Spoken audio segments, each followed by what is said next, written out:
Happy Friday, Lakeshore family. The last few weeks I've been working on curriculum for our kids' camp, which we're really excited about. But as I'm studying, something really spoke to me, and I wanted to just share it with you guys. And it was, are we placing our faith in something firm or something shifting? Let me read a passage from Matthew 7, verses 24 to 27. Therefore, everyone who hears these words of mine and puts them into practice is like a wise man who built his house on the rock. The rain came down, the streams rose, and the winds blew and beat against that house. Yet it did not fall because it had its foundation on the rock.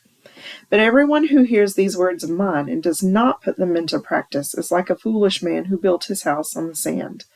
The rain came down, the streams rose, and the winds blew and beat against the house, and it fell with a great crash. This is our focus passage for kids camp, but I think it's a great reminder for every adult as well. In this story, a man who hears, or a person who hears and puts into practice the words of Jesus is like a wise person who builds his house on a rock. On that rock, the storms of life beat, but the house doesn't fall. Unlike the foolish man who built his house on the sand, and it's a house that didn't stand the storm. So let me ask you a question. Are you building your life on the word, on the truth of Jesus Christ, especially when the world encourages you to live your own truth? And when the storms of life comes, does your faith stand strong, or does it fall under the weight of suffering?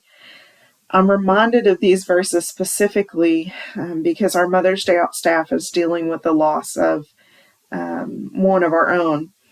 And so many of our loved ones are facing sickness, disease, cancer, and it's really easy to fall prey to the enemy's lies.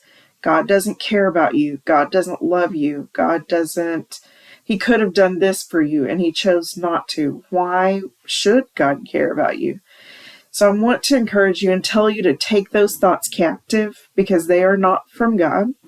And let me offer you a reminder in this. We want to be people who build our lives on the truth that Jesus Christ died, he rose again, and he will reunite us with God the Father in heaven. Those truths shouldn't only inspire faith in us, but they should also help us to remind us to be strong and courageous during the most difficult moments of our life. It's our life, if our life is built on the promises of God through his son Jesus, then when those difficult things arise, and they will arise, we won't be destroyed. We will hold fast to the grace that is Christ our Lord. I hope you have a great weekend. I hope you are refreshed and renewed. We love you.